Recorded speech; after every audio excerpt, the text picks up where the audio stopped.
ഈ പണം ഇവിടെ വെച്ചിട്ടാ കൈമാറിയത് മന്ത്രി ഓഫീസിൽ. ഈ സമയത്ത് മന്ത്രിയോ അല്ലെ മന്ത്രിയുടെ ബന്ധപ്പെട്ട ആരെങ്കിലും ഉണ്ടായിരുന്നോ? നമുക്ക് അവനൊന്നും അറിഞ്ഞൂടാ. ബന്ധുവിന്റെ ബന്ധപ്പെട്ടവരുണ്ടോ എന്തെന്ന് അറിഞ്ഞില്ല. അവരുടെ ബാക്കിലായിരുന്നു ഒരു കണ്ണാടി കൂണ്ട് പോലെ ഉണ്ടായിരുന്നു, അതിന്റെ ഉള്ളിലാണ് വെച്ച് എഴുതിയത്. പിന്നെ അതിലാരോ രണ്ടാൾക്കാർ വന്ന് ഇരുന്നിട്ട് പറഞ്ഞു, നിങ്ങൾ ഇവിടെയല്ല, നിങ്ങൾ ഇപ്പുറത്ത് വന്ന് എഴുതി, നിങ്ങൾക്ക് അവിടെയല്ലോ പറഞ്ഞു. എന്നിട്ട് അവർ ഇങ്ങാപ്പുറത്ത് ടേബിളിൽ വന്ന് ഇരുന്നു.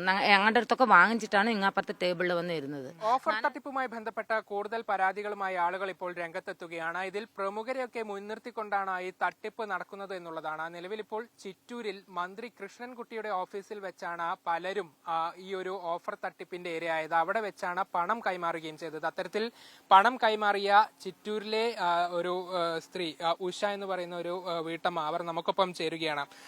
എങ്ങനെയാണ് ഈ ഒരു തട്ടിപ്പ് നടന്നത്? ആരാ നിങ്ങളെ ഈ ഒരു ഓഫറിനെ പറ്റിയിട്ടൊക്കെ പറഞ്ഞത്? അനുഷ പറയുന്ന ഒരു ഭർത്താവ് ജോലിക്ക് പോകണം അവിടെ പറഞ്ഞിരുന്നു. അപ്പോൾ അങ്ങനെ ചേർന്നതാണ്. അപ്പോൾ വണ്ടി 1,20,000 പറഞ്ഞാൽ നമുക്ക് 60,000 അവിടെ കെട്ടിയാൽ മതി എന്ന് പറഞ്ഞു. അപ്പോൾ 60,000 ഗവൺമെന്റിന്റെ സബ്സിഡി എന്നാണ് പറഞ്ഞ് ഞങ്ങളെ ചേർത്തിയത്. അപ്പം ഞങ്ങൾ 60,000 കെട്ടിയാൽ മതിയല്ലോ പറഞ്ഞപ്പോഴാണ് ഞങ്ങൾക്ക് വണ്ടിയില്ല. അപ്പോൾ ശരി ഒന്നാകട്ടെ പറഞ്ഞിട്ട് ഞങ്ങൾ പലിശയ്ക്ക് വാങ്ങിയിട്ടാണ് കൊണ്ടുപോയി സ്വർണ്ണമൊക്കെ വെച്ചിട്ടാണ് ഞാൻ 30,000 പലിശയ്ക്കും 30,000 സ്വർണത്തിനും വെച്ചിട്ടാണ് 2 കെട്ടായി കൊണ്ട് കൊടുത്തത്.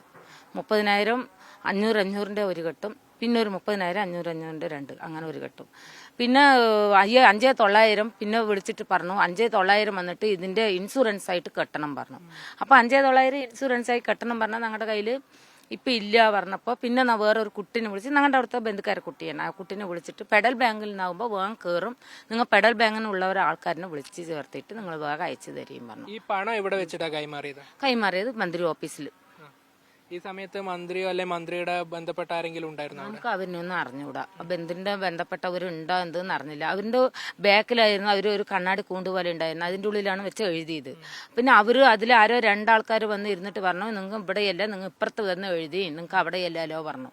എന്നിട്ട് അവർ ഇങ്ങാപ്പുറത്ത് ടേബിളിൽ വന്ന് ഇരുന്നു. ഞങ്ങളുടെ അടുത്തൊക്കെ വാങ്ങിച്ചിട്ടാണ് ഇങ്ങാപ്പുറത്ത് ടേബിളിൽ വന്ന് ഇരുന്നത്.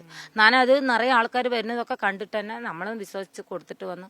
റെസിപ്റ്റിൽ ബില്ല് എഴുതി തന്നു, ഞാൻ കൊണ്ടുവന്നു. അപ്പോ ഈ മന്ത്രിയുടെ ഓഫീസിൽ എന്ന് പറയുന്ന സമയത്ത് നിങ്ങൾക്ക് അങ്ങനെ ഒരു വിശ്വാസത വന്നു? നല്ല വിശ്വാസമാണ്. ഞാൻ ദളിലെ ആളാണ്, നമ്മൾ വിശ്വസിച്ചു പോയി. ഞാൻ ഈ വാർഡ് 16-ാം വാർഡിൽ ഞാൻ ദളിന്റെ ആളാണ്. ഞാൻ എല്ലാവർക്കും നല്ല വോട്ടടക്കം ഞാൻ ചോദിക്കാൻ പോണ ഒരു വ്യക്തിയാണ്. അവന്റെ ഒപ്പം നിൽക്കുന്ന ഒരാളാണ്. ഇതിലേക്ക് കൊണ്ടുവന്നതും ദളിന്റെ ആള് തന്നെയാണോ? ദളിന്റെ ആള് തന്നെ.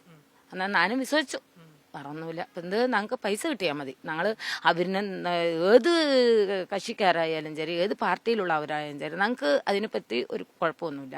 ഞങ്ങൾക്ക് മെയിൻ ഞങ്ങൾ അറിയാതെ പോയൊരു ഇങ്ങനെ ഒരു സ്കീമുണ്ട്, നിങ്ങൾ ചേരി പറഞ്ഞിട്ട് മെമ്പർ ഇങ്ങനെയൊക്കെ ബ്ലോക്കിൽ കൊടുത്തിട്ടുണ്ടായിരുന്നു. ഇന്നെന്ന ഓരോരോ മെമ്പറിന്റെ പേരും കൊടുത്തിട്ട് അവർ ഞങ്ങൾക്ക് അയച്ചു തന്നിട്ടുണ്ടായിരുന്നു.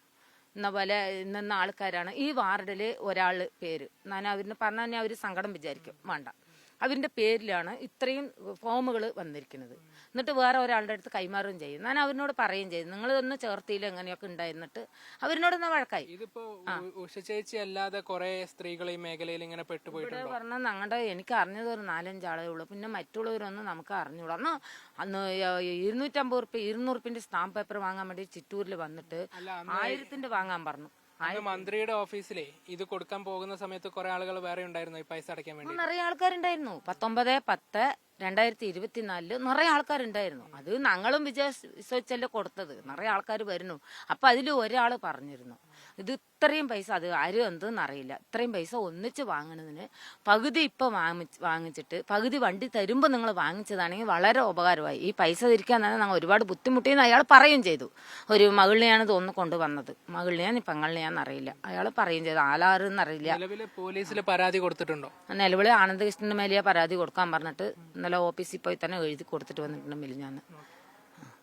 തീർച്ചയായും അത്തരത്തിലാണ് ഇവരുടെ അനുഭവം. ഈ ഉഷയെ പോലെ തന്നെ നിരവധി സ്ത്രീകളും ഇത്തരം ഒരു ചതിയിൽ അകപ്പെട്ടു പോയിട്ടുണ്ട്. പക്ഷെ പലർക്കും ഈ ഒരു പ്രതികരണവുമായി മുന്നോട്ട് വരാനുള്ള ഒരു ബുദ്ധിമുട്ടുണ്ട് എന്നുള്ളതാണ്. പക്ഷെ പോലീസിൽ പരാതി നൽകാനുള്ള ഒരു തീരുമാനം ഇവർ സ്വീകരിക്കുകയും ചെയ്തിട്ടുണ്ട്. നിലവിൽ മന്ത്രി കൃഷ്ണൻകുട്ടിയുടെ ഓഫീസിൽ വെച്ചാണ് ഇവരോട് ഇത്തരത്തിൽ പണം വാങ്ങുകയും ചെയ്തിട്ടുണ്ടായിരുന്നത്. പക്ഷേ ഈ സമയത്ത് അവിടെ മന്ത്രിയോ മന്ത്രിയുടെ ബന്ധപ്പെട്ട ആളുകളോ ഒന്നും തന്നെ ഉണ്ടായിരുന്നില്ല എന്നുള്ളതാണ്. ഇക്കാര്യത്തിൽ ഇനി മന്ത്രിയുടെ ഒരു വിശദീകരണം കൂടെ വളരെയധികം പ്രധാനമാണ്. ക്യാമറ പേഴ്സൺ ഷിജു ചിറ്റൂരിനൊപ്പം നന്ദഗോപാൽ, മീഡിയ 1, പാലക്കാട്.